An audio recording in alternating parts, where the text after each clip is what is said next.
Support for this podcast comes from Frito-Lay in the 2023 Snack Bracket Championship. The Frito-Lay Snack-It Challenge is underway, and fans are voting on their favorite snacks to crown champion. We're talking about prime-time matchups between the best 64 snacks in the land. Will Ruffles Ridges reign supreme? Can Doritos defend their dynasty? Or will Smart Food use their smarts for a surprise upset? Only you can decide. Get in on all the action for a chance to win up to $1,000 or a year's worth of snacks. Let your snacks be heard. Just go to fritolaysnacket.sbnation.com to vote and enter for a chance to win. No purchase necessary. Sweepstakes ends April 3rd, 2023. Void where prohibited. Year's worth of snacks awarded in the form of 52 coupons, each good for one bag of chips. See official rules at fritolaysnacket.sbnation.com.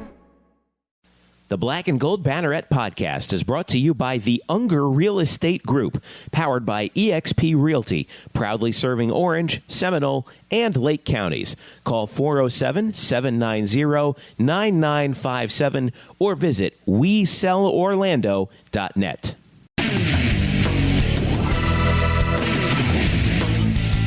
What's up, Night fans? Welcome to the Black and Gold Banneret Podcast. Jeff Sharon, Eric Lopez with you on this day after National Signing Day, Thursday, February 8th. Eric, probably the least climactic National Signing Day that we've had in a long time because of the early signing period. We're going to get to that. But how did you celebrate National Signing Day? By doing nothing?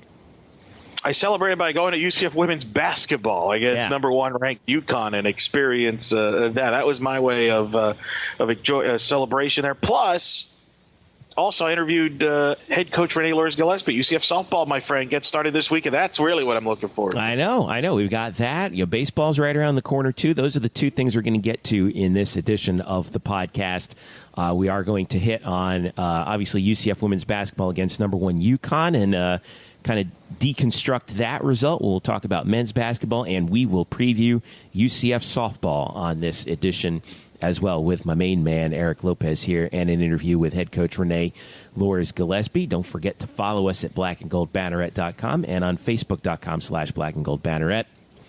Twitter, you can hit us up at UCF_Banneret. Follow me at Jeff_Sharon, Eric Lopez at Eric Lopez Elo, and Brian Murphy at Spokes_Murphy for all the latest that we're doing on the website. And don't forget to subscribe to this podcast, if you don't already, on Google Play, iTunes, SoundCloud, Stitcher, and TuneIn. Let's jump in, Eric. All right. We knew that when we looked at the women's basketball schedule that this was going to be, obviously a tough one. I thought, as they played Geno Auriemma, number one undefeated UConn yesterday, which was February 7th, Wednesday, prime time on ESPN3, also televised on SNY up north. And this game turned out to have a really interesting plot. Murph was there.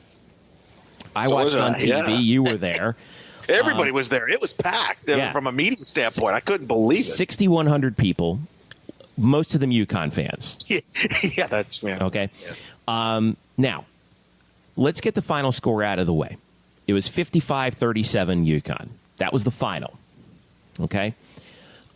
Katie Lou Samuelson led UConn 6 of 12 from the field, 19 points, 6 rebounds. She's really good. 5 assists also. For UCF, leading scorer was Z Saunders, who was 5 of 18 from the field, 13 points, 12 points for KK Wright on 5 of 15. Here's where the plot thickens. All right, first quarter, UConn did UConn things. Jumped on UCF all over the place. 21-4 at the end of the first. From there, and I'm doing the math real quickly in my head here, it was 34-33 UConn. That's right. The final 3 quarters were 34-33 UConn. Okay. And if you want to go even expand on that, UCF outscored them in the second half 25-18, including 17-7 in the fourth quarter. Okay. I thought it was a solid performance. Okay, so let me, what do we make of that? Well, I'll tell you this, and taught because I got the chance to listen to both Geno Auriemma and obviously Coach Abe afterwards in the postgame. I think Abe has the formula to compete with UConn. I think she has a very good game plan, which is don't run with this team, first of all. She even, in fact, we'll play the clip here in a moment. she talks about the fact you got to play half court here. You don't want to just take a bad shot like 10 seconds into the shot clock. You missed a shot, then UConn is off and running because they got the best athletes in the country when it comes to women's basketball. So as Coach Abe said here in the postgame, their game plan is real simple, and that's chew up that play clock, make them work on defense, and try to wear them out, and don't take bad shots. Right. If you get into a running match with UConn, you're toast. Yep. They will run you out of the gym. It'll be 100-20. And so the trick is, and we saw this last year's matchup too. Remember on New Year's Day? I think they held UConn today to a season low in points, 55. Yep. Now UCF has a season low as well. It's the fewest points, by the way, UConn has scored since joining the American Conference. Right. As far as a conference game. So I think you're right. I thought that last year too, and I thought, even though UCF lost 80-44 up in Stores earlier this year, I thought, it'd be interesting for us to get another shot at them at home, second time around, and just see what happens, right?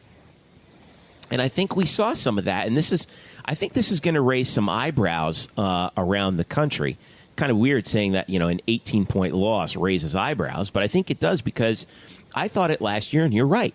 I think Coach Abe does have the formula that you can use to beat UConn. Now, I'm not saying they're going to beat him next year, or if they face him in the tournament, they're going to beat him in the tournament. I mean, UConn is still UConn. But you can kind of see, like, okay, like you said, if you don't run with them, run the shot clock all the way down every single time. Make them work on defense. And then if you do what you didn't do in the first quarter, which is make some shots. Now, granted, the reason why they weren't making shots is because UConn's pretty damn good on defense, too. But if you can find a way to just harass them and harangue them on defense, and then you catch a couple breaks, maybe you get somebody who gets hot from the outside, right? Maybe you get some offensive rebounds and putbacks, and you just stay tight. That could be the formula to knock them off, maybe one day, right? Yeah, I mean, I think even Geno Auriemma admitted in the postgame that his team was a little tired because they're not used to guarding a team for close to 30 seconds of possession, because a lot of teams take shots quickly 10, 15 seconds in, and boom, they're off and running. So I think that was part of the strategy. Part of the reason why you milk the clock is you shorten the game, you shorten the possessions, you give UConn less possessions, and you try to maybe wear them out defensively. Now, it's worth pointing out UConn was without their point guard. So, and Geno even said they're not the same offensively without their point guard, which has a hip injury. So I think that played a role into it as well. But I think UCF's defense has proven it's very good. And even in the first meeting, when you mentioned up in Stores, they held UConn to the fewest points in the first half all year that anybody's given up on UConn. So I think the formula is there. The problem is UCF doesn't have the shooting to stay with UConn right now. Mm-hmm. And that's going to take probably another year or two of recruiting for her to get in there to be competitive. But I think they do match up style-wise. And even Geno said in the postgame that they play zone consistently, no matter what. They've got their kind of their culture there. They've got and the reason the zone kind of works for them is because UConn is so big and lengthy that they can just dominate you one-on-one if you play man-to-man, inside in particular. So I think part of the strategy is like, okay, we're going to play zone, we're going to get in your face, and you're going to shoot on top over us. And, they held UConn to 4 for 12 from the three-point line. That's basically the strategy there. But that's, the UConn's very good. And then, like I said, as Geno even sarcastically said in the postgame, everybody in UConn, I'm sure, is panicking now over this result because they're supposed to win 150, and God forbid that another team actually plays well. Right. So it's funny. I was fascinated by him in the postgame. He'll take a little jokes at his own fan base. There was a UConn reporter that asked him, what's the identity of this team after this game? And he's like, the same identity it's always been. Why would it change after tonight's game? What? Because we struggled, only scored 55. So it is interesting that people kind of his point was people overreact to every, the performance. I think he likes this challenge And it was interesting. He complimented Coach Abe and obviously Nikisha Sales and company, and he thinks that they've got a good thing going here. And he feels if UCF can find some perimeter shooting and some perimeter offense, that they could be a real a tough team. They're already tough, as he said. I'm paraphrasing what he said.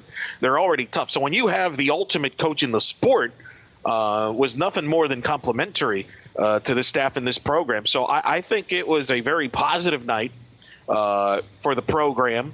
I thought they kept playing hard. They played all 40 minutes. They were relentless on a unique environment, and I think what you're hoping for, even though, yes, you mentioned the 61-55, there was a ton of UConn fans. There was a lot of them. Mm-hmm. I mean, I've never seen anything like it. This was the first time I've seen UConn in person. I mean, outside the arena. I'm walking out to try to after the post game, and there's all these young girls standing outside, held by a fence outside the UConn bus, hoping to get autographs. It was like you would have thought the Beatles were in town, or Justin Timberlake was in town to get an autograph. Well, if you're a young,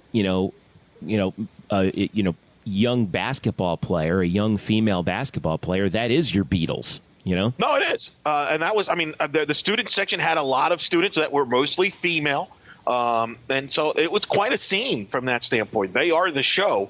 So I thought UCF represented themselves very well.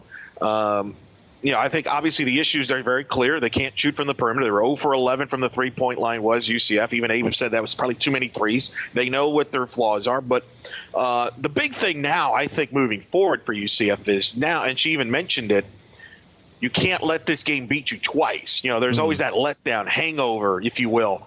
Now they got to go to Temple. They got to play there on Saturday. You still have a lot of things in front of you. You could still, if you win out, you'll finish second place in the conference. So you can't let this game doesn't define your season. What you hope from a player standpoint, from your team standpoint, is you add more confidence to it, which they should, but don't, have the hangover. I think that's the big thing now moving forward for them. And, whether people that were there for the first time on Wednesday night maybe decide to come back to watch the product against USF, which is the big game on the Sunday the 18th. That would be big for them. Whether it happens or not, who knows? But I thought overall it was a very positive night. Competing UConn very hard and getting praised. And quote, and maybe from the ultimate person to get the praise for in this sport. If Coach Auriemma validates what you're doing, to me that's a huge stamp to your program. Yeah. A couple notes in the box score that I wanted to bring up: that UCF held UConn to 6 of 21 from the field in the second half. The Knights shot 0 for 11 from 3-point range. Now, just to give you an idea here. I know that's over 50%. I know it's over 50%, but if they shot 6 of 11 from 3-point range, they would have tied the game. So that kind of shows you. That's not who they are, though. It's not who they are. But that kind of gives you an idea. Like if you have some shooters and you get hot, it's a totally different game. So the standings right now, yeah, and that's what they're missing. That's what they're missing, and that's what they need. Again, she's only in her second year. I think in the next recruiting class or two, you hope that's something that I'm sure they'll address. Right. And that's something that Geno said. That's the only thing that they're really missing right now. The problem they're going to run into is and even Abe mentioned it, UConn, it was interesting. UConn usually plays man-to-man defense, and they try to press you and go, But in this game, he decided to play zone and make UCF beat you from the perimeter. That's the blueprint, right? For a team that can't shoot from the outside. Correct. So I thought I was very fascinated by the chess match on both sides. Geno has mentioned he knows Abe for a while. She's coached in the Northeast. It was funny. Somebody in the media asked him, Coach, do you have any relationships or know any of the UCF coaches on the staff? Seriously? Someone asked him that? Yeah, somebody asked him that. And he's seriously? Like, yeah. Yeah, no, I'm not going to mention the name. I'm not going to embarrass the person. But he of course in typical Geno style is like, there's that person named Sales that I kind of know. She had a pretty all right career at UConn, and she did pretty good for a while. Nikisha Sales. So it was funny how it's always interesting. But you know this, we've been through a lot of times in these type of games. People that don't cover the sport, don't follow the sport, cover this game and don't do their homework. You would think, everybody gets game notes and stuff. You would think that's an easy thing to look. Oh, Nikisha Sales played Goodness there, gracious. but nope. It was funny. I enjoyed that post game. It was a lengthy post game, but it was entertaining. Quick, I'm going to play those bites right now. Yes. We got Coach Abe, and then we got Geno. So here's Coach Abe first, and then Geno Auriemma, head coach of UConn.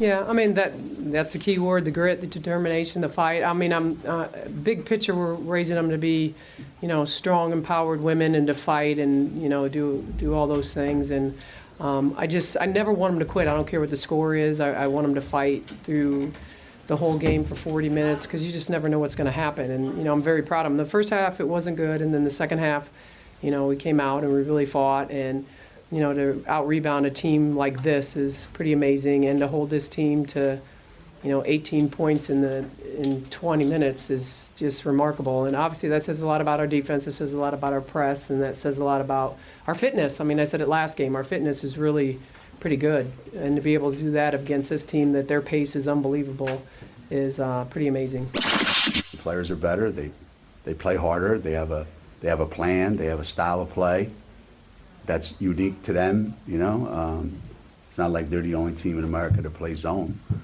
It's not like they're the only team in America that can't make a three. I mean, they just know what they're good at, and they stick with it.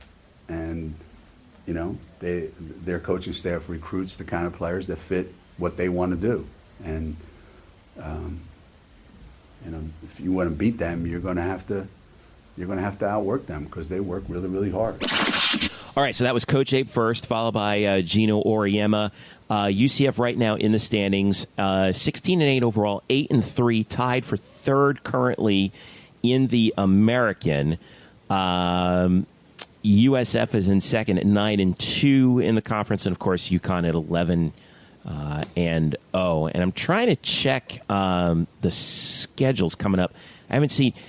I imagine that USF is going to be getting UConn here real soon, right? So at the end of the year, last game of the season. Okay. Last game of the season. I believe it's at Connecticut. So, like I said, and I've said this now for the last couple of weeks, it's going to come down to the Sunday, February 18th. USF comes here to play UCF. Yeah. Granted, there's a long way to go. A game here or there could change things up. But for UCF, keep in mind, USF beat UCF earlier the year in Tampa. So that's a big game. If USF wins that game, they'll have the tiebreaker over UCF. If UCF wins that game, they split the regular season, and now and that would put both of them at 3 losses, with USF still having to play UConn. Yeah, so UCF, I think, would have the correct. So UCF would have the advantage on paper, but again, it's worth emphasizing.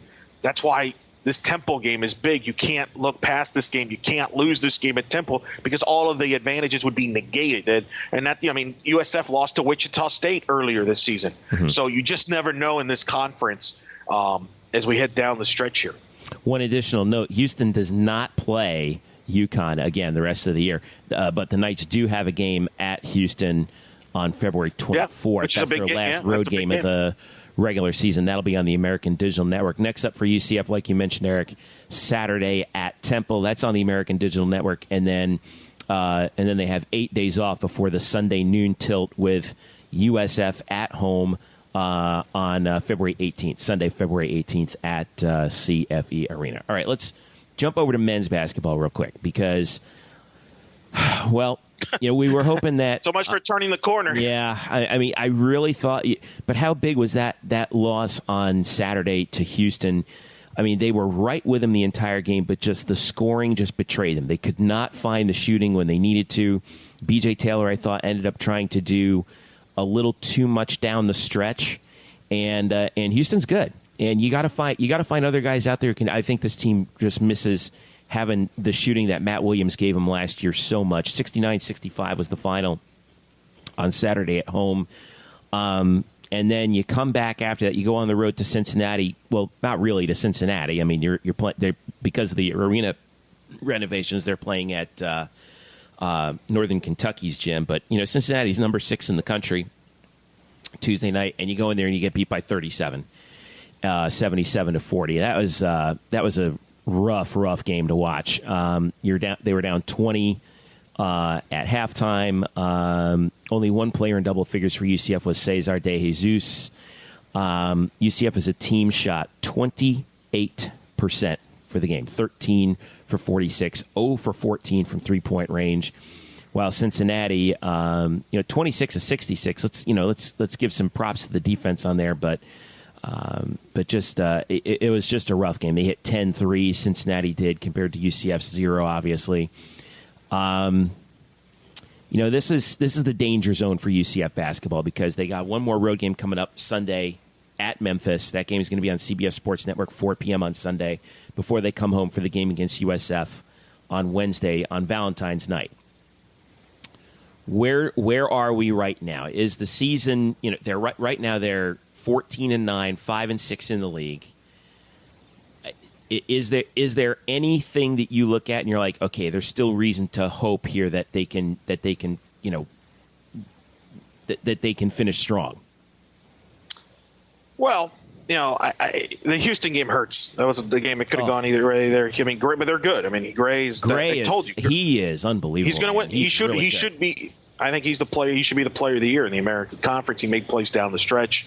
So that was a tough one. It's funny. I was talking to Brian Murphy. Him and I we're all three of us were at the Houston game. Yeah. And I remember at some point during the Houston game, we talked about the Cincinnati game, and we both agreed their best shot to knock Cincinnati off was at home when they played that game earlier when it was 49-30. And we knew they were going to run into a buzzsaw.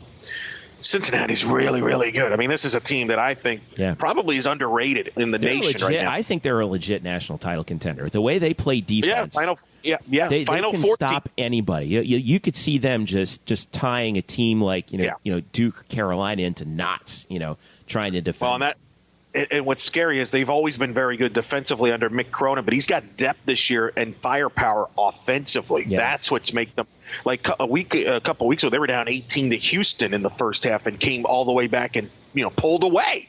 So they've got talent and they've got depth. They have proven to be the best team in the league. I look forward to see them play Wichita State, but they're better than Wichita State because right now one of the issues that Wichita State has had in the league is they've had struggles defensively. They could score, but they have had struggle defensively. So I think Cincinnati's legit. So I was shocked by the margin just because it got out of hand, obviously, but I wasn't shocked that it was a long night because Cincinnati is just really, really good. So now the question is, can they do something that no UCF basketball team has ever done before, and that's win at Memphis? I think this is a big task, man. It sounds very cliche, but 6-6 is different than 5-7 in the conference. It's a huge swing. Yeah. If you can win at Memphis, you're 6-6. You're hosting USF, who's a bottom of the team league. You can kind of get back afloat here and try to finish near the top of the conference. You're hoping maybe. I think Cincinnati, Wichita State, and Houston are going to end up probably being the top three teams. Can you finish 4th or 5th? I think that's what you're shooting for. If they lose to Memphis, now you're going to dig yourself from a hole there, and you wonder. Yeah. But look, this team, you mentioned they missed Matt Williams. They missed the production and shooting that Aubrey Dawkins was going to provide with this team. They never got to see that. Yeah, looking back on it, that was a real. I feel like losing Taco Fall is. Obviously, it hurts, but it's survivable to an extent. I mean, sure. Your defense is going to suffer somewhat, but really, I don't think that it hasn't suffered as badly as I thought. Losing Aubrey, and we know how good he was going to be. We talked about the shooting, the inside-outside game. That's looking more and more right. like the thing that really turned the season around before they even played a game. And fans have to understand that because some people have been frustrated and all, and I get it. You want to win. This thing's put together with duct tape and chicken wire, man. Well, I mean, find me a college basketball team in the country, except for maybe a couple of exceptions, where I take away 2 of your 3 best players. And by the way, take away the 3rd one for half the year. Right. How are they doing? So, and I'm talking, major programs, struggle with that kind of stuff. Notre Dame, for example, they've struggled without one of the best players in the country, one guy. So here's UCF, which is a mid-major, not a powerhouse of basketball. I don't think anybody should be offended by that. Johnny Dawkins in his 2nd year is building his program, and he's literally, like you said, he's never had his 3 best players on the court at the same time this year. So, of course, they're going to struggle. I just think people have to be realistic about it. And it is what it is, and you're fighting an uphill battle in a great league, very shorthanded, and you can only overcome so much sometimes. Yeah, it's to use a analogy from the movie Top Gun. I still don't think UCF is in an unrecoverable flat spin right now. Especially like you said, you get back to 500 in conference. If you can, Memphis right now is vulnerable. They're also 5-6 in the conference. UCF is 5-6. I know they're at home, but this seems like it could be a winnable game for UCF if they do some of the things that they're supposed to do right and can do right. Then you get that game against USF, who, like you said, is a bottom feeder, and you can be back above 500 in the conference schedule with.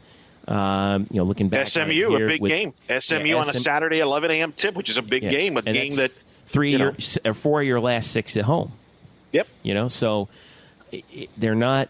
It's not unrecoverable, but they're going to have to hurry up because they're running out of time. So, just a note on the schedule coming up. Obviously, there's the Memphis game, there's the South Florida game, and then home February 17th. For SMU. That's an 11 a.m. tip, by the way, on ESPNU. The USF game's on ESPN News on Valentine's Day, 6 p.m. start for that one. That should be a fun one. But we'll have to see what happens on Sunday, 4 p.m. with that Memphis game, and that'll be on CBS Sports Network, too, at FedEx Forum. That would be one hell of a way to recover from that loss at admittedly excellent Cincinnati team. We have bounce back. There's some serious bounce back potential there. So, all right, here's what we're going to do. We're going to take a quick break. And when we get back, it's time to talk about some spring sports, specifically Eric Lopez's bread and butter, baby, UCF softball. We got head coach Renee Luers-Gillispie. We will get you all set for the softball season coming up here on the Black and Gold Banneret Podcast. Stick around. We're back right after this. The Black and Gold Banneret Podcast is brought to you by the Unger Real Estate Group, powered by eXp Realty. Sam Unger and his team proudly serve Orange, Seminole, and Lake counties, specializing in buying, selling, and new construction. Sam is a proud UCF graduate, class of 2006, and he's such a dedicated Knight fan that right now, if you work with him as your realtor, he will donate a portion of his commission to the UCF Football Excellence Fund in your name. So if you're ready to buy a new home or sell your current home, upgrade or downsize, Sam and his team have you covered so you can find the right home at the right price in the right location. So give them a call right now at 407-790-9957. Again, that's 407-790-9957. Or visit on the web at WeSellOrlando.net. Again, that's WeSellOrlando.net. You can also reach them on Facebook at Facebook.com/WeSellOrlando. Get in touch with the Unger Real Estate Group today and make finding your dream home a reality. Hello, Night Nation. I'm Andrew Fegley. And I'm Trey Strelko.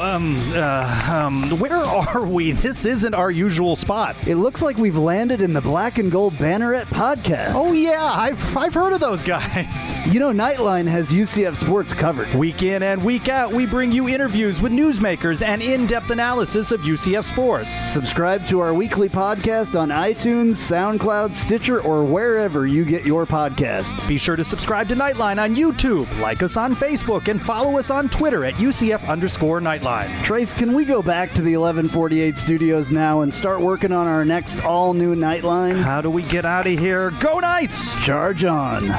Now back to you guys in the Black and Gold Banneret Podcast. And welcome back to the Black and Gold Banneret Podcast. Jeff Sharon, Eric Lopez with you. blackandgoldbanneret.com is where you can find all the latest on UCF sports from us, as well as Brian Murphy and Derek Warden, our photographer-in-chief. And it's springtime. We're going to starting things up here, so make sure you keep an eye on it. Follow us on UCF_Banneret on Twitter. Or you can follow us as we cover UCF baseball and softball this spring, as well as basketball and all the other sports that UCF's got going on. We've got tennis stuff coming up. We've also got, excuse me, and also hit us up on Facebook at facebook.com/blackandgoldbanneret. Speaking of which, softball time right around the corner. We're going to start our spring previews here in the next few weeks. And we're starting with UCF softball here, Eric Lopez. And listen, folks, if you've been living under a rock for the last 17 years, I would like to inform you that Eric Lopez is the source for UCF softball news and really national softball news now, Eric, considering the other gig that you got. But yeah, listen, Renee Luers-Gillispie has been the only head coach at UCF softball ever since they started the program back when we were merely wet behind the ears as freshmen, Eric Lopez, or I was a freshman at least in 2001, 2002. And here we are, just a remarkable track record of success. And, Eric, you had the chance to talk to her to start the 2018 season. I did. I just had a recently chance to talk to Coach G and talk about the outlook for this season. It's a young team, 2 seniors only on this roster, but yet some experience back from last season as they begin to play this weekend at a really a cool tournament that's debuting that Coach Gillispie and UCF is involved with, which she'll talk about in the interview. We'll talk about that. We'll talk about the outlook for this year's team. We'll talk about the success, by the way, of her coaching tree, big coaching tree that she's got, and how she ended up at UCF here all the way back when she first decided to build this program from scratch. My interview with head coach Renee Luers-Gillispie here on the Black and Gold Banneret. All right, here joined by UCF softball head coach Renee Luers-Gillispie in her 17th season. That 17th season of UCF softball. She's been a part every season. That's a nice tone there. Another season. Yeah, it's exciting. I mean, every year you have great players coming in that's trying to fill some big shoes from the year before, and it's going to be a really exciting 2018 for us. Let's talk first about your 2018 team. It's only got 2 seniors on the roster. It's still a very young roster, but yet you do have players coming back from last season. So it's a unique roster in that it's got experience, but it's still very young.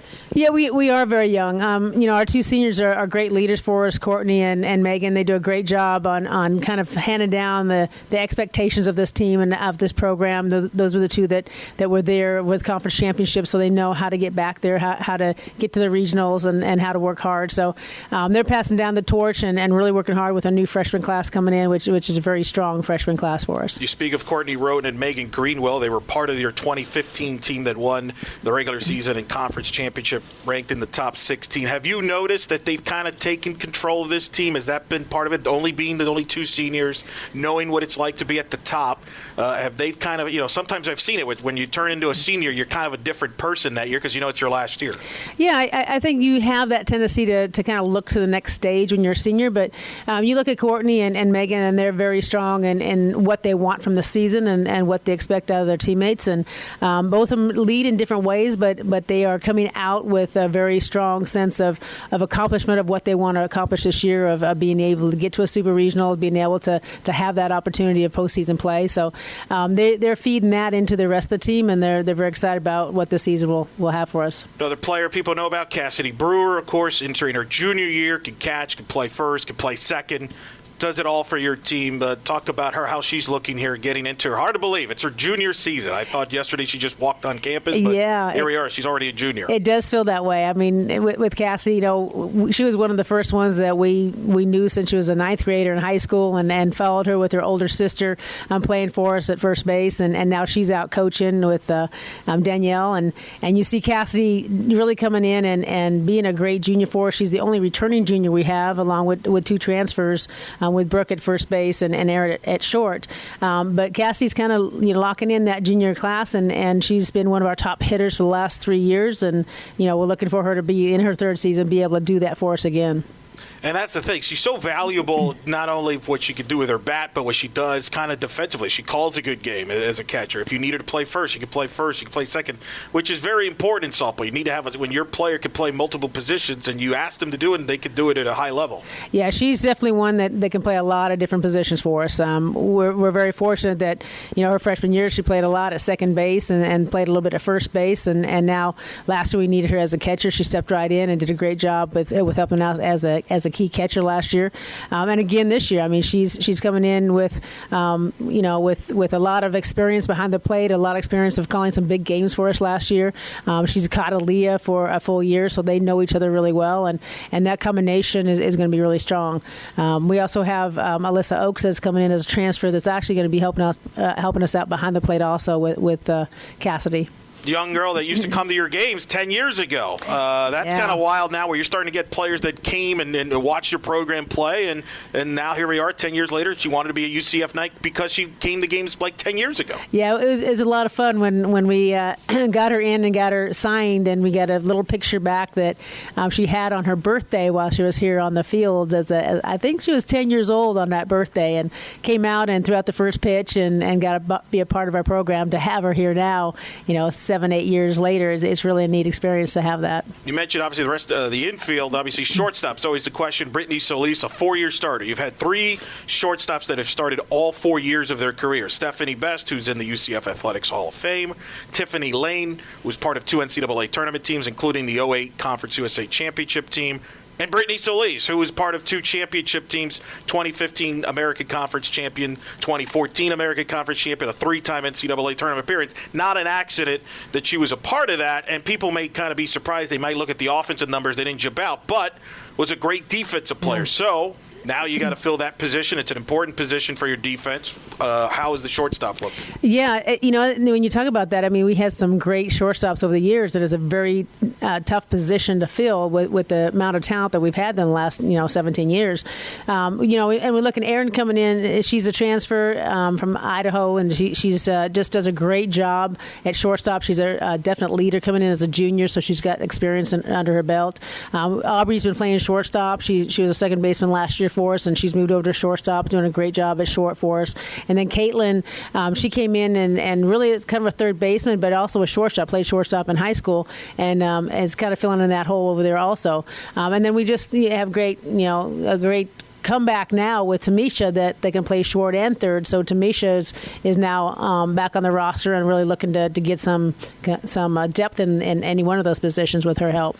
Certainly, you mentioned Aaron Emanuels, the transfer from Montana, played in Southern Idaho. Obviously, positioned to be the shortstop. You mentioned Caitlin Jentz. We'll get to her in a minute. Tamisha Glover, as you referred to, got hurt last season. Got hurt in the Houston series, and that was a big loss for the team. Not to make excuses for last season, but she was a middle-of-the-bat lineup hitter that you lost her for the rest of the year, and it's kind of a what-if. If she stays the whole year, maybe we're talking about an NCAA tournament team. That's how valuable she was. How huge is it now to get her back? Really, maybe sooner than some people would have thought when she went down last season. Yeah, absolutely. I mean, you think about where our season could have been last year, that was a big key when we lost her and lost her in the lineup, as well as a great defensive player for us. That was a tough loss. And you see her coming back and being able to get back on the roster after that tough injury and being able to be back out there this year. And she can lock down either position, a shortstop or third base, so she's very versatile for us on that side of the field. But also getting her back in the lineup, like you said. We need her back in the lineup. She's one of our key hitters outside of Brewer, and really going to, and Courtney, and really going to be able to be that power hitter, that consistent hitting that we really need in the lineup. Let's talk about some of the newcomers you've got on this season's team. You mentioned Caitlin Jensen, obviously a local kid, can play third, play short. We'll talk about her. Haley Bejarano, freshman out of Arizona. She's got coming in, could play the all outfield positions. Let's start with those 2 newcomers, and we'll work our way. Your thoughts on those 2? Yeah, with Haley, I mean, she brings just a great leadership as a freshman. I see her stepping up and playing a lot of different positions. Again, she plays first base and outfield, so she's very versatile for us. Has a big bat herself. It's going to be tough this year because we have a lot of good hitters, and it's going to really come up to who's going to be hitting and who's going to be playing defense for this season. But Haley does a really good job, and you look at Denali that's also came in, and Denali's doing a wonderful job as a freshman. A lot of speed, just a lot of energy out there in the outfield, and kind of fills in a lot of holes for us that we need in that position also. You mentioned Denali Schaupacher, a freshman out of Bradenton, Florida. Where's number 5? I keep thinking of Willow Callahan's gun arm, and that's what she's got. That's what you've got in your outfield with Kira Clarkowski back. She's got a big arm. You've got Schoppacher, big arm, and then Greenwell maybe doesn't have the big arm, but of course she was part of the historic triple play last year against Memphis. So you got a lot of depth on outfield and players that can cover a lot of range. Well, we have a lot of experience in the outfield. I mean, look at Megan as a senior, and then Kira come back as a key outfielder as a freshman last year for us, and you talk about a rocket arm. That kid, she's just incredible whenever she lets that thing loose. So she's got a lot of support in the outfield for us, a lot of experience in the outfield on those two coming back from last year's season. Megan's definitely going to be the leader out there. She's looking at center field, going to be able to lock it down, and don't hold back Megan's arm, because she's been working hard on that, and she's been throwing a lot of runners out at home this last year. So she takes a lot of pride on that, and being able to be as strong of a thrower as Kira. It's tough, but she's working towards that. No, she's legit. I try to tease her about that a little bit, but that tells you the strength you have of your outfield, that you got a lot of options there. You mentioned, obviously, other newcomers. You got Kendall Lang from Texas that could play the infield as well. Brooke Barlow, transferred out of Jacksonville, Florida. Talk about those two, what they bring to the table. Well, you look at Brooke. She's coming in from Central Florida, one of the key junior college teams here in Florida. I mean, just does a fantastic job. She played first base for them. She's also an outfielder out of high school. So, again, you got between her and Haley being able to play those two positions at first base and outfield is easy to be able to switch them in and out easily.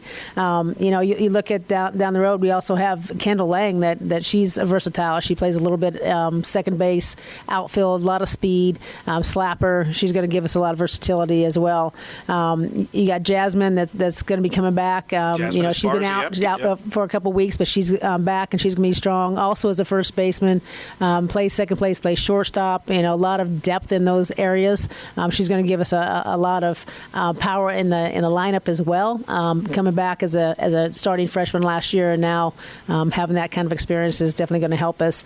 But then you look at some of the pitchers. You talk about Aaliyah White, that's coming back and be one of the strong pitchers this year. Her experience last year playing, 20 of the top 25 top teams in the country, and being able to go home as a freshman. I mean, she's going to be incredible this year. Have that experience. What have you noticed about her? Because last year she came in under the gun. I know she threw a lot in the summer coming from high school, and there was a big adjustment, as there always is. But, I mean, if you take away, other than Mackenzie Audis' freshman year in 2012, no other UCF pitchers had a better year than Aaliyah did, considering all things. And now she's got a year under her belt. What have you noticed different about her from at this point last year to now? I think more swag. I mean, she just has that understanding that she can go against anybody, and her pitches are so much better than it was last year. It's just the uncertainty on some of her pitches. She's got the changeup that's working for her great this year and more consistent. She's got a nice little drop that she's working on all last year, and that's looking really good for her this year. But then her key with the curveball, screwball. I mean, she throws everything. She works really hard around the batter. She works at the batter. She's not afraid of going after anybody, and she just has that experience that she had last year that's bringing into this year to make her that much more confident. You got Cameron Toney behind her. You got Demara behind her. You've actually got a little more depth in there. You recently just added Sierra Wood, who's a walk-on now as a pitching. So talk about the rest of the staff here. It's still young. Again, it's hard to believe. It's all sophomores except for Sierra, who's a freshman.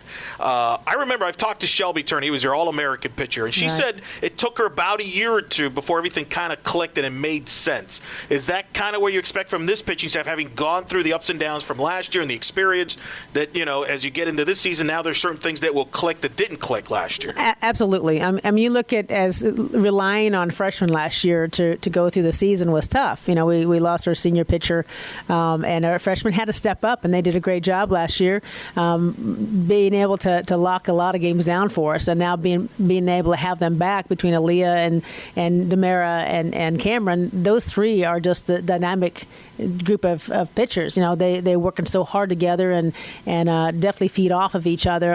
Each of them have a little bit different techniques, so you're seeing something different every time that they're pitching. So you're giving a lot of depth, which helping us out. And then Sierra did a great job of coming in, being a walk-on, helping us out this year. Just a great kid, working hard. She's going to be a surprise this year. I think you're going to see a lot of great things from her this year. it's a young group, and I know you've got an exciting class coming in next year that's going to add to next year's team. That's one of the highest, rankings as far as you've ever had as far as recruiting classes is concerned. It reminds me a little bit of that group that you started in 2012 with Farrah Sullivan, McKenzie, Novak, and you added pieces to it. You add Shelby after the year after that. You added the Uvaris after that, and then it just kind of went on that big run. Do you kind of feel like you're kind of in that process again here, where you're kind of building this team to make a kind of a nice 3-4 big year run here? Yeah, absolutely. I mean, it's tough, especially being able to find the depth that you need. You know, where we struggle to keep that depth. And this year we have a lot of depth in every position. You know, we have a great pitcher coming in next year and a catcher. The versatility we have of the players that are going to be coming in next year definitely going to give us a lot of strength and build us for the future. We're looking at this year being that base for us. You know, we definitely have the young team, the freshmen and sophomores that are basically leading this team for the next 4 years, and it's going to be fun to watch them and see what they're capable of doing with the new kids coming in the next 4 years. But I want to mention also Kaylee Massetti and Allie, that those two are very versatile. Yep. Yeah, it's fun to watch them. Those are kids that really are our spark on the team. You know, they keep it light, they work hard. They're the kids that can go pretty much anywhere. Kaylee's at third base and outfield, and Allie plays outfield and really pushes the other team. So the other players. So we got a great group of kids, and I know they're young and they know they're young, but that's not going to stop them from going after anybody, and that's what's exciting about this season. Talk about where you're opening the season, because you're not going to be at home, but you're kind of hosting this tournament. I know it's something you've been working on for a long time. You got a great field. It's an 8-team field. You're going to open. You got Louisville in this field. Or you're going to open with. You got Illinois from the Big Ten, who made the tournament last year, is in this field. Other teams in this field include also South Alabama, UNF, among others. Talk about this field and the cause and how you kind of put this tournament together. Yeah, well, we always have the opening weekend at home, and we've done that for 16 years, so 17 years. We're looking now at expanding, and we had a lot of interest to come down here to UCF on that first season out. So we had the opportunity with Seminole County. They actually went out and built a 6-field fast pitch complex, and it's the first time in our area to have that. And we wanted to be able to support Seminole County. We wanted to be able to support what they were doing. We're actually hosting this as a fundraiser for the Friends of Jacqueline, which is Kay Clark is one of our daughters here that we adopted several years ago through the Friends of Jacqueline organization, and we wanted to give something back to them. It's a great organization, what they do with children with brain tumors that are really fighting for their lives, and they're finding that the athletic programs, college athletic programs, is a great way to help them find support for these young ladies and young men to help them through that fight. And we're seeing some great results from the Friends of Jacqueline organization on helping these kids get through a very, very tough time in their life. So we're excited to be able to host this for the Friends of Jacqueline and build that bases team. And we're hoping to, every year build this up and be that Palm Springs of the East Coast. That's right. We don't have that marquee East Coast tournament like they do in Palm Springs at Mary Nutter, which you've participated in the last 2 seasons, and I think that would be kind of cool to have an East Coast version of that. North Carolina is also in this field. So there's a lot of quality in this field. So you're going to get challenged right away. We will. A good challenge for your team. And then I know you got a D9 tournament you're going to participate Friday. Then you come home where you host Texas Tech, your old stomping grounds, where you coached there a long time. People have asked me this often, so I'll ask you this. How did you end up, what made you decide to come to UCF? Because you were having success at Texas Tech. You had success other places, but you decided to come here and build this program literally from scratch. Yeah, well, it's tough. It was tough to leave Texas Tech. I mean, we had a great program. We're in regional finals against Fresno State in our 3rd season and did a great job, with that program, building that program. I went in and reinstated that program in 95, and it was a great experience for me to be a part of that. That helped me get this job. I believe that with them starting a new program, have gone through that and had the experience of doing that at Texas Tech. When this job opened up, it was a great opportunity for me to do the same thing, to start a program and build it and be competitive in the Division I level. So it's tough to say that when Orlando calls that you don't go, but when Orlando calls and UCF wanted to start a program and felt like they were going to give me a year to recruit and be able to start this program the right way and have a facility that we could recruit to, it was a no-brainer. It was a great opportunity for me. And really, I mean, the state has grown significantly from a power standpoint in college softball. We've talked about it. Florida's obviously had their success. Florida State, USF, UCF, we're now in the same conference as them. FIU goes on and on. The competition in this state is similar. I tell people it's similar to what it is in football now. It's a year-round recruiting battle, but a lot of high-quality competition now, to the point where I think we're close to the day where we should have 3 teams hosting regionals maybe on a consistent basis like we do in baseball. Oh, absolutely. I think we were probably at that, 3 years ago. Yeah. It's tough to be able to kind of change the thinking process of the committee to put in another regional here in Orlando, but why not? I mean, if it's that strong of a state and we can have opportunities to bring teams down here and easy to fly into. Orlando's a great place to be able to fly in and out of.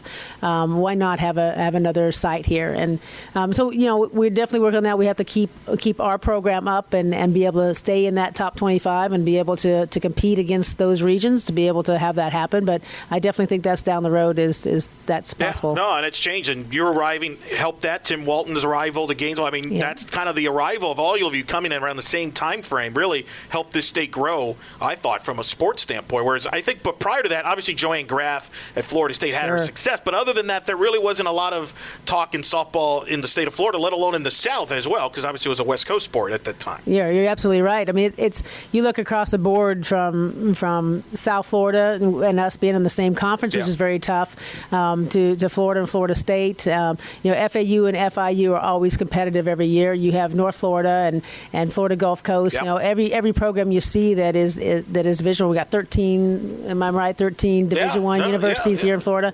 So it is a opportunity for us to really be showing off and being able to show how strong Florida is to be able to host that. You mentioned the American Conference. It's in Tampa this year, the conference championship. I recently talked to Coach Barfield at Tulsa, and he's excited from a conference standpoint because he feels like a lot of people are bringing a lot of players back. Last year, there was a lot of transition. Obviously, he mentioned, for example, we obviously replaced Shelby. USF, Ken had to replace his pitching. Now everybody's bringing their pitching back. Houston's bringing their pitching back. So he feels that as a league, you could get back to being a 3-bid league like you were in 2016 and 2014. Has that been a consistent conversation among the league? Yeah, and I think that's always been our goal. We want to get 3 and possibly 4 teams into that regional, and I think we have the competitiveness in this conference to be able to do that. Like you said, between Tulsa and Houston and South Florida and ourselves, I mean, that's a really tough mix of teams that are always competing, at least in the top 40. You got one of us in the top 40 every year.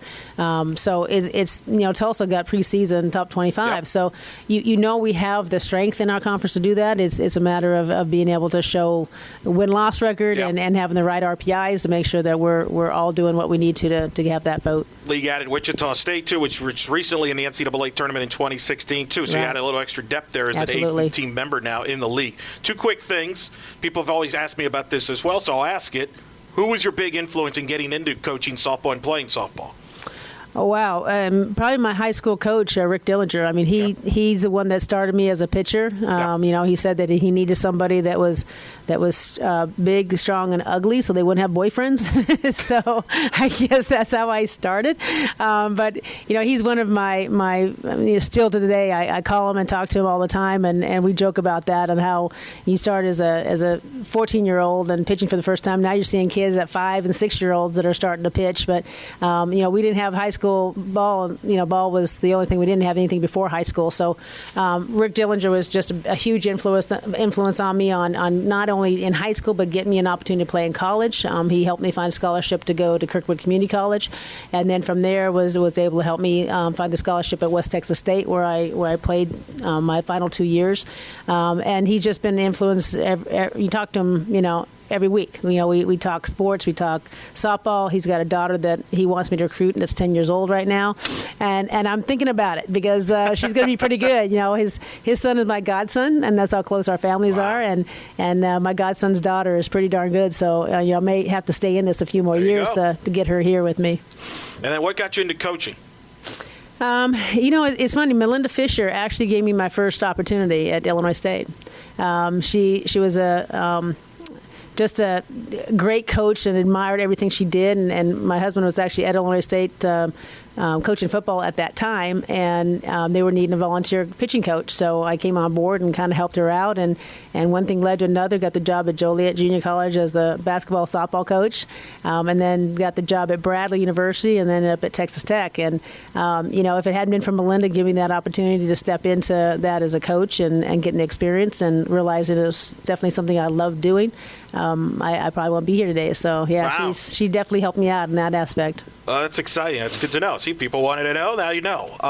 Last thing. Now you're getting ready to start the season. You're going to start off Friday, open against Louisville. You're going to play Butler. You're playing Providence, Illinois, North Carolina up at the Friends of Jacqueline Invitational. What's going to be the keys for your team to accomplish the goals you've set internally, not just this weekend, but beyond as the season develops? Well, we're really focused, as young as we are, really focusing on just playing our game. We have a game within the game, and we know what we're trying to accomplish with our on-base percentages and our productive outs, and really staying within our focus. The teams we're facing are going to be good competition. We know that going into it. We've got them working on what we need to do to take care of that side of it. But for our players, their job is to focus on what they can do at the moment and really focus on that one pitch at a time that you hear all the time. But it's so true on being able to stay as focused and as mentally tough as you can, and realize that when situations happen that you're not ready for, that you just have that tenacity to just keep moving forward. And that's what this team's about. I think they're a team that, in fact, this last weekend we just built a brick wall, so put our names on it, and it's part of our growth, and it's part of our stability, it's part of our strength, it's part of who we are as a team, and what we're expecting to do for the season is just being there for each other and building every day to get better.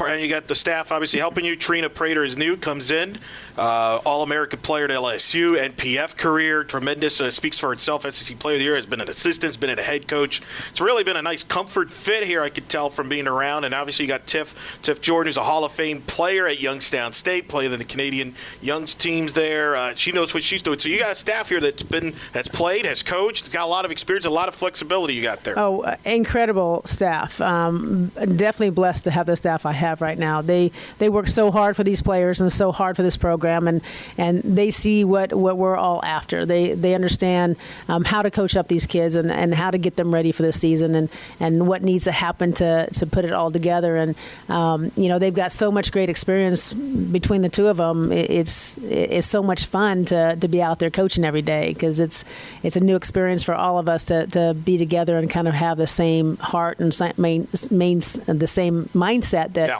that we want from this program. And definitely blessed on that end. Very high levels. Tiff Jordan obviously involved with the Canadian national team, involving in their process as they get set for international play as well in the Olympic down the road. She was part of the junior Canadian team this past summer up in Clearwater. So you got the reps there. You've kind of started to build a coaching tree there. We might have to sign that up at some point during the year.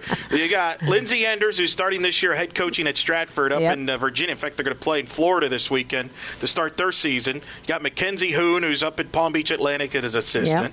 You've got Shelby Turney, who's going to be in her second season at UNF. I could go on and on. That's a long list. All right, so I'm sorry if I left your names off the list. That's on me personally, so blame me on that. But it's got to make you proud. You got a lot of former players and then coaches you've had here that have moved on to other places and have had success. Yeah. It's the thing with coaching. I mean, for me, my fondest memories and my heart goes out when I know that we're doing the right thing by these players and by these coaches, that we don't stop them from loving this game. So if we're getting them to where they want to coach and they understand that they're giving back in the process and they love this even after they graduate from UCF, then we're doing something right. And that's our ultimate goal as coaches is to have that happen. I appreciate that.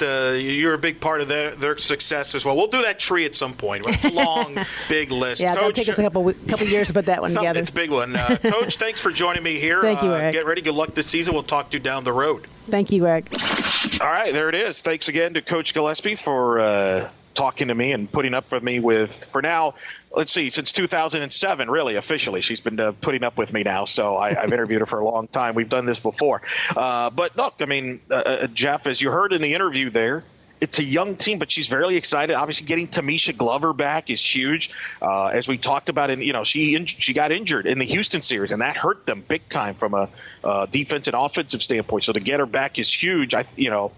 And Aaliyah White, a year older, sophomore year, you saw her up close. She really feels that she's got the confidence that you don't have when you're a freshman because you're still trying to figure things out. So I'm very fascinated to see this team, see how they, glue in with a young roster with a tough schedule. And we mentioned that tournament this weekend. You got it in front of you. I mean, you got Louisville, ACC NCAA tournament team. They got to play Providence. Butler, yeah. Keep going. Go ahead. Illinois, and then they wrap with North Carolina. 3 NCAA tournament teams right off the bat in the opening weekend, and so they're going to learn a lot about themselves here in the opening weekend in a neutral field setting. So I'll be curious to see how this young team kind of handles itself. But I think there's a lot of upside. And I mentioned in the interview, it reminds me a lot of the group when she had Mackenzie Audis, Farrah Sullivan, and Maddie Schroeder, and Kaylee Novak. They were all together, and they came on board in 2012, and then she added some Shelby Turnier in 2013, among other pieces, and then she added the Yavaris in 2014, and they made that big run where they were a top 25 team in the country dominating the American Conference. I feel like she's in the mix of that. Next year's class, Jeff, is the ranked 30th in the country by Flow Softball that ranks recruiting. We're talking about signing day this week. Mm-hmm. Well, in softball, the recruiting class that will contribute to the 2019 team is the 30th ranked class in the country. It's on paper, it's one of the best classes UCF's ever had in softball. So the future is really bright with this team. It's just, can they get a couple of these youngsters to kind of learn quickly here? This team could be very dangerous this year. And we talked about the shortstop position with Aaron Emanuel taking over for Brittany Solis. That'll be a key factor to see how good this team is here 2018. Yeah, so that opening tournament, by the way, is going to be in Longwood. So make sure you check that out if you get the chance this weekend. It's Friday, Saturday, Sunday. When I look back at last year, Eric, I thought that was an amazing coaching job by Coach Gillispie. When you think about that, they finished 29-23, 11-7 in the league, considering all that they lost from the previous 3 years. Yeah. And, you're right. I think that's a great comparison. This season kind of feels like it's setting up for the next big run. And Renee knows a thing or two about that. She's only had 2 sub-500 seasons since she started the program in 2002. This should be a lot of fun. But you and I both know, man, it always comes down to the pitching. Can she get the arms around the extra arm or two around Aaliyah White, and will Aaliyah White continue to develop as well? That's always it's always the big question mark. It's we've seen years where it works, and we've seen years where it doesn't. So, I mean, let me ask for your honest assessment real quick as we finish up. Yeah. What do you think is what's considered a success, and what would be considered a disappointment? It's interesting. You mentioned last season. It was based. I mean, nobody wants to hear the term. They won't admit it. They won't agree with this term, but I'll say it. It was a rebuilding transition year. You lost when you lose the most decorated player you've ever had in Shelby Turnier. It was the first. Was an All-American, a top 10 Player of the Year finalist throughout her career. She was a legend. There's no question about that. And now she's coaching at UNF, as we referred to. You lose her, and then you lose a Jessica Yavari, who was a Player of the Year in the American Conference, one of the top power hitters. They've had top 5 in a lot of their offensive category. I mean, and McCloskey, and I can go on and on. They lost a great group. You're starting over. And think about this. They had a lead in the 7th inning last year against Georgia, which they lost. They had a lead in the 7th inning twice against Houston that they lost. If they win the Houston series and win the Georgia game, now you're talking about a 32-33 win team that probably finishes second in the American, which means they would have played Connecticut in Greenville instead of playing East Carolina in their own home stadium. So you're probably advancing deeper in the conference tournament. You probably slip into the NCAA tournament. That's how narrow the air is in softball. So to me, what it's going to come down to this year is, can they close some of those games that they need to close to put them over the top and get themselves into the NCAA tournament? And if you look at the American Conference, Emily Watson is the pitcher of the year. She's the best pitcher. She might be the best non-Power 5 pitcher in the country. And then you've got Savannah Hebner at Houston. Those are the top 2 pitchers going into the season. Can Aaliyah join that conversation? If she can, I think UCF will be right in the mix for the conference. The conference championship, by the way, is in Tampa, where USF will host this year. The good thing for UCF from their perspective is you get to bus. They're going to finish the regular season at home on senior week, and then they get to bus to the conference tournament instead of taking a flight, and connecting flights and all that stuff. You don't have to worry about that. You can bus, and you can hope they have a lot of fan support. So if this team kind of grows in, you hope, as the year goes on and starts kind of clicking by conference play and become a threat for the conference and slip into the tournament. That being said, they got to stay healthy. If a one injury or two could derail that. So it's a very narrow margin. I think next year, Jeff, they have more room to play with because I mentioned they got a top 30 class. I think next year is the big year where they take that big jump to being a top 25 team. But I think if the ball bounces right, they could be a tournament team this year. If the ball doesn't bounce right, then they might just miss out. It's that close. Yeah, it's tough. Well, we're going to see again. I'm thinking about the pitching all the time, and it starts with that. You're right. Yeah. I mean, and obviously, look, we talked a lot about Aaliyah, but behind her, you've got Cameron Toney's back. Demara, the Canadian, is back. They've got a walk-on. That is a very fun story. Sierra Wood, she's back. What do they get out of that group? What do they get out of that group? And they're all, the three of them are back, Demara, Cameron, and Aaliyah. So they're all sophomores. But what did they learn from last year? And as I mentioned, I've talked to Shelby Turnier about this in the past.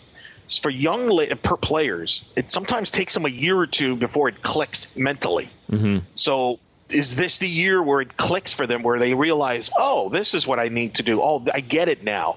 Instead of like, oh, no, I don't know what to do, which sometimes happens as a freshman. You could tell them what to do. You could go through every practice you want in every scenario, but until they go through it in live action, you don't know how they're going to react. And now that those three pitchers in particular, Demara, Cameron, and Aaliyah, have gone through this for a year, does that make, does it trigger for them? Does it click for them this year like it did for Shelby in her sophomore year, like it did for Allison Keim in her junior year, which was her second year at UCF? Mackenzie Audis was unique in that she just came out of, boom, right from the get-go and dominated as a freshman. But then she figures some things out by her junior year. It just takes, sometimes it'll trigger. And it's the same thing with position players, like a Caitlin Jensen, who has a ton of talent, but is a freshman. So you got to be patient. So it might take them a while. I remember Cassidy Brewer in her freshman year.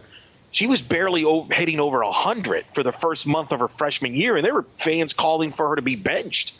And then she hit a walk-off base hit to beat nationally ranked Utah, and from that point on, she took off. Mm-hmm. And so it just takes a little thing for confidence sometimes. So patience is a key. It's patience when you have youngsters here, and you just kind of see when does that button trigger that mentally and physically that just all of a sudden it starts to click. Well, let me go through the schedule real quick. If you want to bounce around Central Florida to check out UCF softball to start the season. Again, like Coach and you, Eric, mentioned, they're at the Friends of Jacqueline Invitational, which is, I believe that's at is that at the Seminole County Softball Complex in Longwood? I believe so. Yeah. Yeah. Good. All the details on UCFKnights.com. It's a really good cause, as Coach mentioned in the interview. I will be there. I won't be broadcasting. I don't want to get into technical stuff, but there's just facility-wise, just not able to broadcast. But I'll be out there, so you can say hello and hang out with me, and that'll be fun. And, we can make fun of Jeff throughout the whole game, which will be good. The home opener is Texas Tech on Saturday the 17th, 3 o'clock, part of that Equinox weekend that you like to refer to. Yeah, the spring sports Equinox. Here's what it's at it's February 9th through 11th in Winter Springs, actually, is what the release says. Soldiers Creek Park. That's what it's called. Yep. So it's Soldiers Creek Park, which Soldiers Creek Park is off of 1792, south of Ronald Reagan. It's kind of off of 419, like when you're up in Winter Springs, and like let's say you're taking 434 from like Tuscaloosa Road, over by actually not far from where I live. And you go north on 419, like you're heading toward Longwood, and you go through the 434, like keeps going towards 1792, and then 419 kind of splits off to the right. If you go up 419 to the right before 1792, Soldiers Creek Park is on the left. So that's where that tournament's going to be taking place Friday, Saturday, and Sunday. The rest of UCF's schedule, by the way, looks like this. They They're heading down to Disney for the D9 Invitational against Northern Iowa and LIU Brooklyn doubleheader on Friday, February 16th. And then they start, like you said, Eric, the home schedule at the softball complex February 17th, Saturday, with a pair of games. Texas Tech at 3, at FAMU at 5:30, and then they play again Monday against Hofstra at the UCF Softball Complex for those 3 games. So that's how they open up the home slate and Central Florida slate of the schedule before they go on the road for a couple weeks to Jacksonville and then out to San Diego, and they're not back home again until March the 6th. That's a Tuesday. All right. And like you said, for more on UCF softball, make sure you follow them on Twitter, UCF_softball, and UCFKnights.com/softball as well. Real quick, one more thing I want to hit on. By the way, we're hoping to have some more stuff with baseball coming in the next couple weeks. Stay tuned for us as we'll have Brian Murphy talking about that. Last thing I wanted to hit is National Signing Day. I know you're like, why are you holding it to the end? And I'll tell you why. Because it's kind of a dud now, right?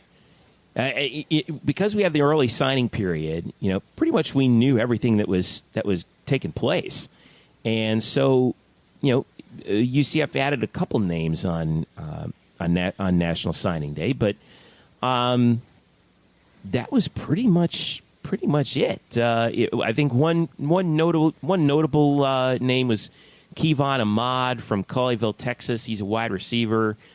They're hoping that he'll kind of fill in the spots that are going to be left by guys like Traquan Smith. Let's see, 1, 2, 3, 4, 5, 6 players added on Wednesday. Eric, is this the end of National Signing Day as we know it? I don't know about it. It was interesting. It definitely didn't have the buzz, right? I mean, everybody, like Georgia had the number 1 class in the country. They already had all their guys in by December. So, I've talked to a lot of different people that follow this closely. Some people like the way this is now because, some players it just gets it over with. Some don't. I don't know if they're going to tweak coaches. It. Yeah. I mean, it's weird. So, yeah, I mean, I think as we know it, I think a lot of these guys were already going to come to UCF. And look, I mean, nothing against it, nothing against people that cover it, but we overblew this stuff. We know every class is going to be the same. There's going to be certain guys that pan out. There's going to be certain guys that don't pan out. And then there's going to be guys that nobody even thinks will pan out that'll pan out, i.e. Shaquem Griffin, who was a throw-in in recruiting. He was a throw-in just to make sure that Shaquille Griffin would come, and Shaquem Griffin becomes now arguably the best defensive player in the history of the program. So I think we kind of overblow this. Josh Heupel got in. They got good talent in there. It's at the end of the day now, it's not about, okay, who they brought in. It's about, okay, do they fit? Do they work out? Do you coach them up? I think they're going to be fine. So we'll see. I think that's the thing. They've got a good core coming back. It's not like this is a big class. And a lot of times the rankings get affected based on how the size of the class. If you don't have a big class, you're not going to get rated as high because you don't have as many bodies as, say, somebody else does. So a lot of this stuff is kind of innuendo stuff. So I don't, I wouldn't get overly up or down on either one of them. The one, what's funny, what jumped out to me, I will say this. Scott Frost.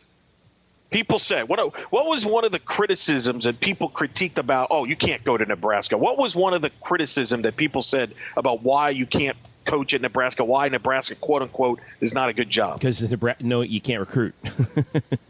Well, guess what they did? Yeah, they had a haul.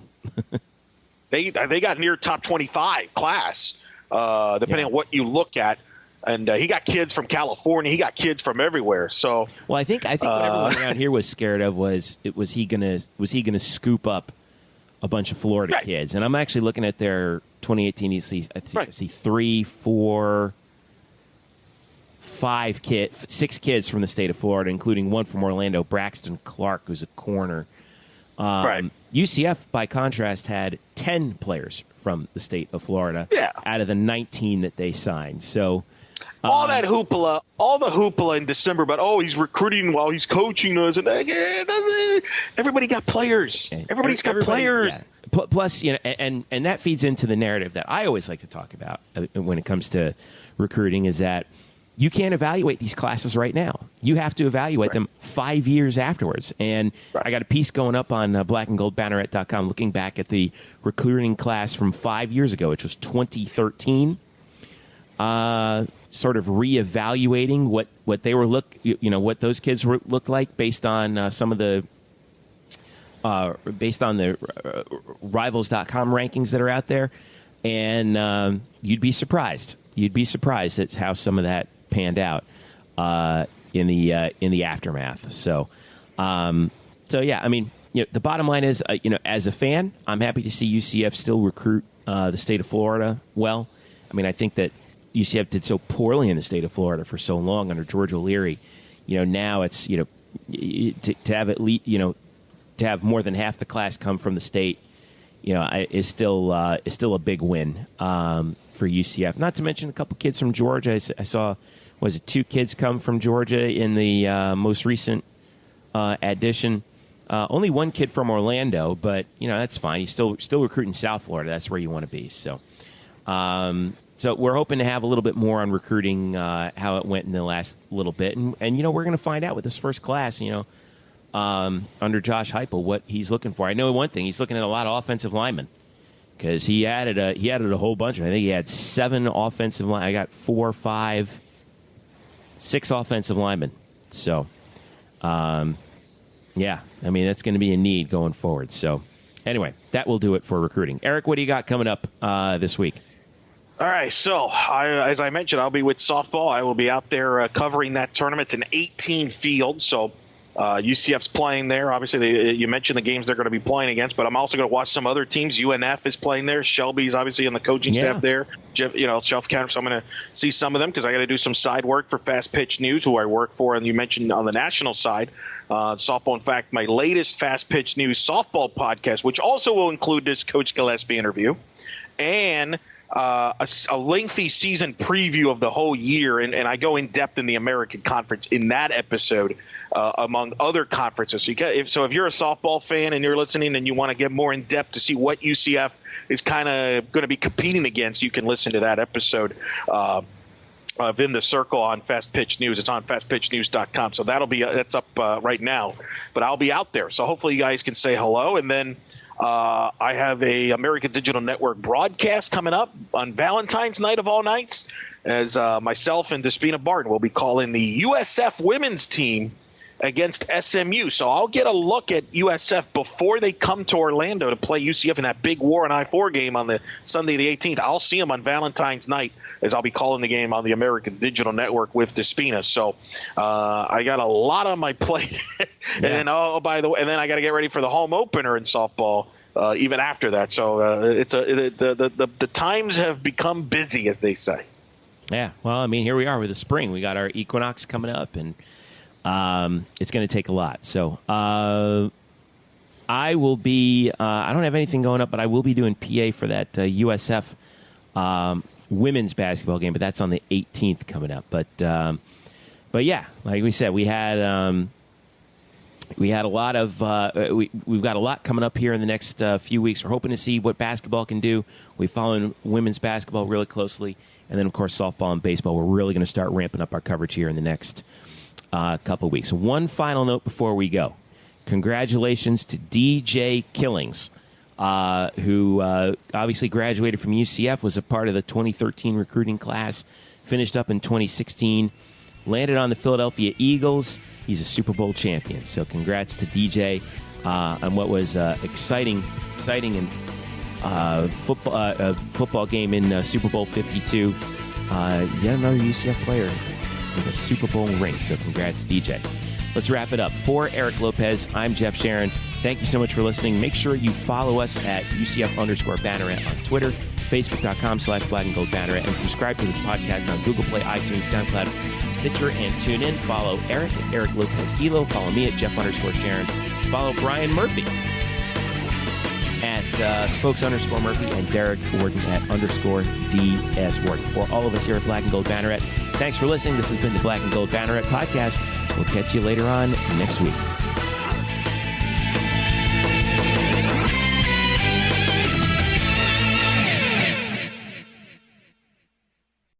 Today's episode is brought to you by Cars.com. With over 2 million vehicles and 50,000 more added every day, Cars.com will match you with the perfect car for you, your budget, your life, your style. And if you're ready to say goodbye to your current car, Cars.com will get you an instant offer to cash it in. Just start by entering your license plate and get matched with a local dealer who will write you the check. So whether you're looking to buy or sell, just go to Cars.com. It's magical.